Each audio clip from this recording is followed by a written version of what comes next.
The ongoing war in the Ukrainian regions is seriously affecting the regions of Russia. The social situation there is deteriorating. The drone attacks by Ukraine are making the situation even worse. In addition, the large number of ethnic minorities sent to war is also a serious problem. All of this increases discontent among ethnic minorities. For example, there are significant losses among the local population, in particular representatives of certain ethnic groups, Yakuts, Evenks, and Evens, who do not want to die for the interests of Moscow. Recall, in this case, Russia has serious problems not only with personnel but also with the financing of so-called contract soldiers. Ukrainian military expert Dmytro Snihirov said this. According to Russian media, the St. Petersburg authorities retroactively cancelled a payment of 1.6 million rubles for participation in the special military operation for volunteers. Several servicemen who had not received the money and learned about the change after contacting district social protection agencies terminated their contracts. This is a clear confirmation that the Russian Federation has very serious problems not only with replenishing its personnel, but primarily with financing the active phase of hostilities. The fact is that Ukrainian drone strikes on oil refineries on the territory of the Russian Federation have caused colossal damage to the Russian economy, which economists estimate at about $100 billion. In addition, I will note that 38% of oil refineries, according to the Russian Federation itself, have either partially or completely stopped their work as a result of Ukrainian UAV strikes. And Russia's budget is 30% dependent on the sale of oil and petroleum products. This is the peculiarity of the actions of the Ukrainian Defense Forces to reduce the ability of the Russian economy. First of all, to finance the active phase of hostilities in Ukraine. That is, we have found the Achilles heel that will radically affect the ability to replenish the cannon fodder. According to the Ukrainian intelligence community, problems with the recruitment of contract soldiers into the Kremlin's armed forces are observed primarily in the poorest regions of the Russian Federation, in particular in the Republic of Sakha in Yakutia. Dmytro Snihirov says on Espresso TV. According to internal documents of the Ministry of Defense of the Russian Federation, the low selection rates are due to insufficient regional payments and the reluctance of local authorities to promote the recruitment campaign. The average shortfall in the selection points of the region is about 40% of the norms established by Moscow.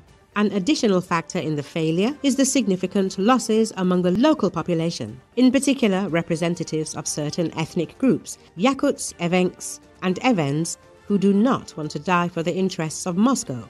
Dmytro Snihirov recalls. A similar dynamic is observed in other Far Eastern regions of Russia. As for the cannon fodder, I will note the average life expectancy of a so-called Russian conscript, a stormtrooper who signed a contract, is only 12 days. The first day is the signing of the contract. 10 days are for the training, and then, after 10 days, they are transferred directly to the combat zone, the first combat encounter, and the family receives a kilogram of dumplings for their dead son or father. The lion's share of the losses of the Russian army are residents of the occupied territories of Ukraine, in particular from the east.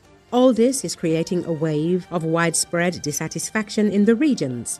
The population density there is quite high, including the male population, who remained in the occupied territories. The occupation authorities are well aware that it is better to mobilize in the occupied territories than to carry out mobilization measures on the territory of the Russian Federation, whether it is conscription or partial mobilization. In this way, the Russian Federation solves the issue of replenishing its personnel and reducing social tension directly in its own country due to colossal losses. Also, by involving residents of the captured regions in the Russian army, the occupiers are solving another of their tasks, replacing the population in these territories, securing the occupied territories for themselves, including by destroying the local population. There is a destruction of the male population, which is conditionally even considered Ukrainian, and its replacement at the expense of either guest workers, citizens of Central Asian states, or, accordingly, citizens of the Russian Federation in their classic sense. It should be noted that this is actually a colonial character of the war.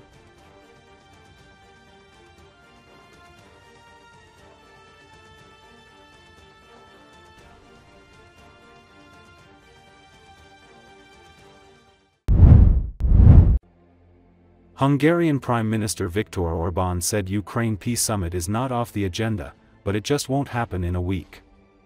The date is doubtful, but certainly it will happen. Everyone knows that the Russians will agree with the Americans, Orbán told Hungary's state broadcaster on Friday. According to Associated Press, Orbán, a harsh critic of the European Union and an ally of US President Donald Trump, added that the only problem here is that the Europeans have declared the Russian president a war criminal and they have a problem meeting him. The US president has never done anything like this, so he can meet with the Russian president at any time, the Hungarian leader said. The Europeans are worried that we should also negotiate with the Russians, he added. The Hungarian Prime Minister is widely considered to be Russian President Vladimir Putin's closest partner in the European bloc, and he has maintained friendly relations with the Kremlin even after Russia's full-scale invasion of Ukraine in 2022. It is obvious that if there were no sanctions, if we did not spend our money on the war in Ukraine, if economic cooperation with the Russians were restored, the European economy, including the Hungarian one, would be in a completely different course, Orbán said. In war, there is no progress, in peace, there is progress. That's the case now, he added.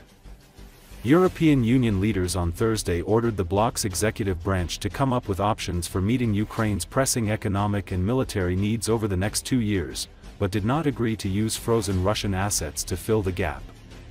While most EU countries offer political, financial, and military support to Kyiv, Hungary under Orbán takes a different course, refusing to supply Ukraine with weapons, demanding sanctions relief and rapprochement with Russia, and adopting a combative stance toward both Kyiv and its EU backers. Szóval nehéz, szép, de nehéz délelőtt és kora délután volt. Mióta Donald Trump az Egyesült Államok elnöke, 2 nap alatt jönnek létre nagy dolgok. Hát, amikor legutóbb a közel-keleti békecsúcsot összehívták, ami azért az ukrán háborúnál komplikáltabb helyzet, történelmileg is terheltebb, az szombat délben született a döntés, és hétfő délután már ott aláírások voltak, meg ott volt a félvilág. Tehát 2-3 nap alatt is létrejöhetnek találkozók. Hát ma reggeli hír, hogy találkozni fog az amerikai elnök a kínai elnökkel. Tehát itt Európában is pontosan tudják, hogy a békecsúcs nem került le a napirendről. Legfeljebb nem egy héten belül valósul meg, az időpontja kétséges, de hogy lesz, afelől nincs kétség. Hát azt mindenki tudja, az oroszok meg fognak egyezni az amerikaiakkal. Itt csak az a probléma, az európai problémája, hogy ők háborús bűnösnek nyilvánították az orosz elnököt, sőt a Belzebub polcára helyezték föl, és nekik probléma találkozni egy orosz elnökkel. Hát, ha csinálok valamit, annak következményei vannak. Az amerikai elnök sosem tett ilyet. Ezért ő bármikor tud találkozni az orosz elnökkel. Az európaiak attól szenvednek, hogy bár nekünk is tárgyalnunk kellene, mindenki érzi, hogy közvetlen európai-orosz csúcsra volna szükség. Na de hogy jön ez össze, hogy azok után, amiket mondtak, megcsináltak az európaiak? Tehát ha nem gondolkodsz előre, elragad a hév, vagy csak rövid távon gondolkodsz, akkor előbb-utóbb megfizeted az árát, a gazdaságot leront.